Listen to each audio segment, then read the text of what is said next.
Hello everyone, उम्मीद करता हूँ आप सब लोग बहुत अच्छे होंगे। 2022 सेट एफएफ के अंदर ये क्वेश्चन आपसे एक नंबर में पूछा गया था। इस टाइप के क्वेश्चन में हम लोगों को दो बातें देखनी होती। सबसे पहले देखना होता है समुच्चय कि आपका जो सेट है वो क्या है, समुच्चय कौन सा है। दूसरे नंबर पर देखा जाता है इसमें संबंध, रिलेशन, कैसा रिलेशन है। तो देखिए संबंध और समुच्चय। एल किसी समतल में स्थित समस्त रेखाओं का समुच्चय, यानी कि जो एल है वो रेखाओं का सेट है। क्लियर है, यानी कि एल हमारा ये जो समुच्चय है क्लियर हो चुका। संबंध कैसा है, संबंध वो कहता है कि आर संबंध ऐसा है कि L1 L2 अगर हम दो रेखाएं लेते हैं तो वो दोनों रेखाएं परस्पर लंबवत होंगी। यानी कि ये भी क्लियर हो चुका कि रेखा जो होंगी वो आपस में लंबवत होंगी। तो ये रिलेशन हो गया और समुच्चय हो गया रेखाओं का सेट। ठीक है, ये दोनों बातें हमारी आ चुकी हैं। अब हम इन क्वेश्चन पर डिस्कस करते हैं। सबसे पहले हम बात करते हैं स्वतुल्य की। तो स्वतुल्य में क्या होता है, स्वतुल्य में ना खुद का रिलेशन खुद के साथ देखना होता है, यानी कि L1 का रिलेशन L1 के साथ ही देखना है। तो कैसा रिलेशन से, रिलेशन है परपेंडिकुलर वाला, यानी कि L1 रेखा जो लंबवत होगी अपनी रेखा के साथ लंबवत हो जाएगी L1 के साथ। अब देखो डायग्राम अगर हम ड्रॉ करते हैं एक, तो ये रेखा हमारी L1 हो गई है। अब ये L1 रेखा क्या अपने आप के साथ 90 बना सकती है? कभी ऐसा नहीं हो सकता, यानी कोई रेखा अपने आप के साथ 90 या लंबवत नहीं हो सकती।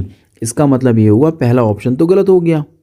ठीक है, अब बात करते हैं सेकंड वाले की। सेकंड होता है सममित। सममित में क्या होता है कि हमें ना सममित रिलेशन में क्या होता है, जैसे L1 का रिलेशन L2 के साथ है, ये तो हम मान के चलते हैं कि भैया ये रिलेशन हमारे साथ है। हमें बैक देखना होता है। बैक क्या देखना होता है कि हमें L2 का रिलेशन देखना होता है L1 के साथ।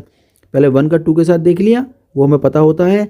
फिर हम 2 का यानी कि बैक करेंगे, 2 का देखेंगे 1 के साथ, तो ये हमें रिवर्स देखना होता है। तो क्या हमारा ऐसा पॉसिबल है? तो लाइन ड्रॉ कर लेते हैं हम एक पहले। एक L1 लाइन हो गई है, ये लाइन हमारी L2 वाली आ गई। देखो L1 L2 90 बना रहा है। अब मैं ये भी तो कह सकता हूँ कि L2 L1 के साथ 90 बना रहा है ना। L1 L2 के साथ 90 बना रहा है, और मैं ये भी कह सकता हूँ कि L2 L1 के साथ 90 बना रहा है। तो इस तरीके से क्या है कि ये रिलेशंस हमारा L2 L1 के साथ 90 बनाएगा। तो ये तो सही हो गया, इसका मतलब सममित हमारा सही हो गया। ऑप्शन जो फोर्थ था उसमें कह रखा था इनमें से कोई नहीं, जबकि सममित तो हो गया है ना, तो ये भी कट गया। अब सिर्फ संक्रामक चेक करना है, करना चाहो कर लो, नहीं तो हमारा आंसर सेकंड बन चुका है। संक्रामक के बारे में हम डिस्कस कर ही लेते हैं।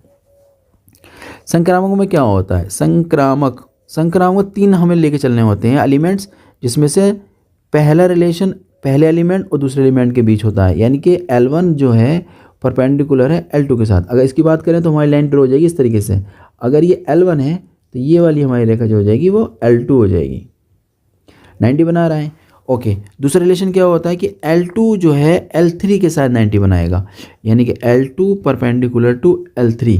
अब L2 के साथ L3 को 90 लेना है, तो L2 तो मेरा ये रहा, इसके साथ मुझे 90 बनाना है, तो मुझे ऐसे लाइन ड्रॉ करनी पड़ेगी। ये L3 वाली हो गई, ये इसमें 90 हो गया।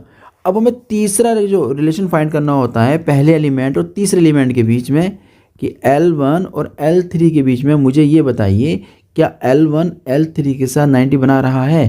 तो देखो, तो L1 और L3 दोनों देखो एक दूसरे के समांतर हो गए, ये तो 90 तो नहीं बना रहे, ये तो समांतर हो गए, ये परपेंडिकुलर नहीं हो सकते, ये तो समांतर हो गए भैया। इसका मतलब संक्रामक वाला रिलेशन भी हमारा फेल हो गया है। तो जो ऑप्शन था थर्ड वो भी गलत हो गया है। तो इसका राइट ऑप्शन बना हमारा सिर्फ सेकंड वाला। उम्मीद करता हूँ ये क्वेश्चन आपकी समझ में आ गया होगा। हम लोग मिलते हैं नए क्वेश्चन के साथ।